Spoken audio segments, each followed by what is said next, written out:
Hello and thank you for watching. I'm Jennifer Bowman with Olympia Piano, and in this short video I'm going to go over chord inversions in the key of C major. So we're going to start by finding the C major chord notes, and usually I do this from the 5-finger pattern: do, re, mi, fa, so. So do, mi, and so are our major chord tones: C, E, and G. So as you watch this video, keep in mind that there's several different ways or orders in which you can play C, E, and G, and that is what an inversion is. I like to think of these notes, C, E, and G, as ingredients. We're just mixing up the order of the ingredients. So our first position for a C chord is what's called root position: do on the bottom, mi in the middle, so on the top, C, E, G.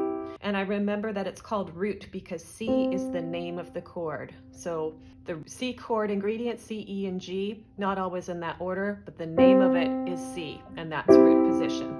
So you have a third on the bottom between your thumb and your third finger.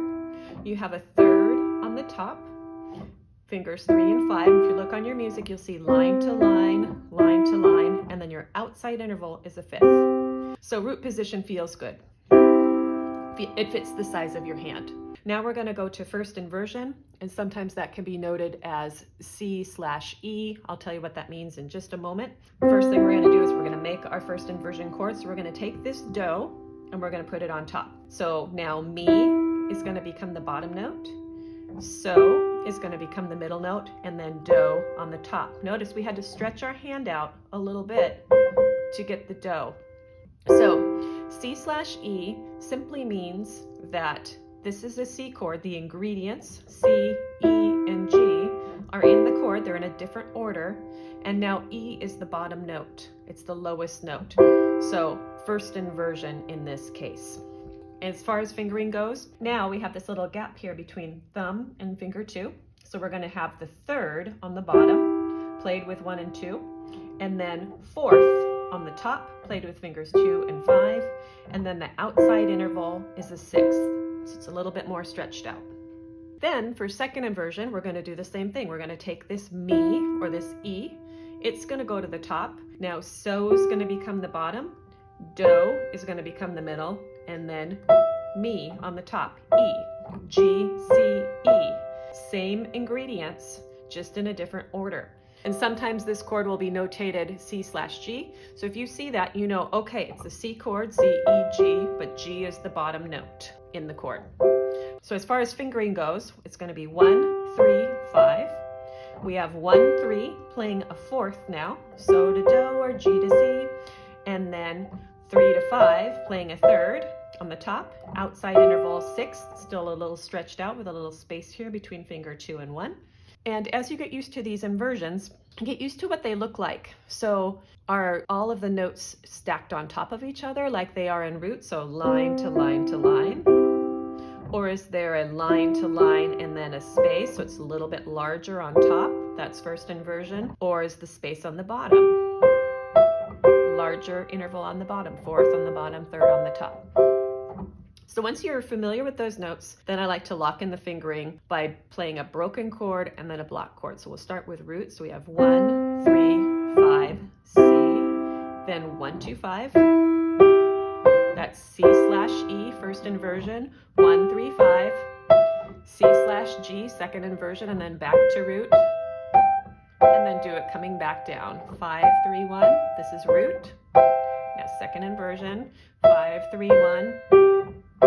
C/G, first inversion, 5, 2, 1, C/E, and then a root. Then do all of the inversions just like this.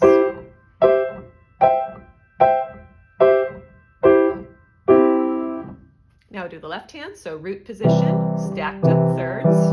We're going to have do, mi, so, C, E, G, finger 5, 3 for the third on the bottom, 1, 3 for the third on the top, outside interval is a 5th. Now we do first inversion. Again, this do is going to come over here. So now mi, so, do, E, G, C. Again, third on the bottom, 3, 5, Fourth on the top, you see the little gap here. We're stretched out because the outside interval is a sixth. Second inversion. Now we're going to take pinky, put it on so, do, and then the mi is hopping over to the top. And we've got 5-2 for that interval of a fourth, 2-1 for the interval of a third, and then the outside interval of a sixth. A little bit more stretched out, and then we'd be back to root. So let's go through all of those. We got 5-3-1, root, 5-3-1, first inversion or C/E, 5-2-1, second inversion, C/G, 5-3-1, root. Now backwards, coming down. Root, second inversion, first inversion, and a root. Now just blocked.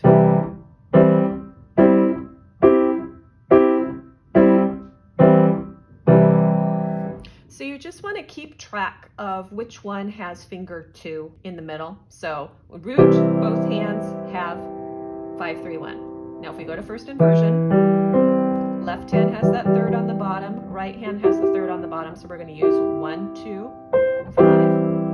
And then when the third's on the top, left hand has the 2, 1, and the right hand has 3, 5. Just get used to that fingering. Now I will mention, this fingering is important if you are taking a test on the chord inversions. However, once you know the notes of these inversions, you should practice them with all sorts of different fingerings. Practice root like this, you can practice it this, you can practice it 1, 2, 4, that's very common for root. First inversion, 1, 2, 5, 1, 3, 5, 5, 3, 2. So experiment with different fingerings so you get just really comfortable about how big that note is and where are the thirds and fourths. Thank you for watching this short video on inversions in the key of C major. I hope that you found it helpful, and I hope you will subscribe to my channel for more videos on piano technique, piano theory, piano literature, and quick piano tips. Thanks again for watching.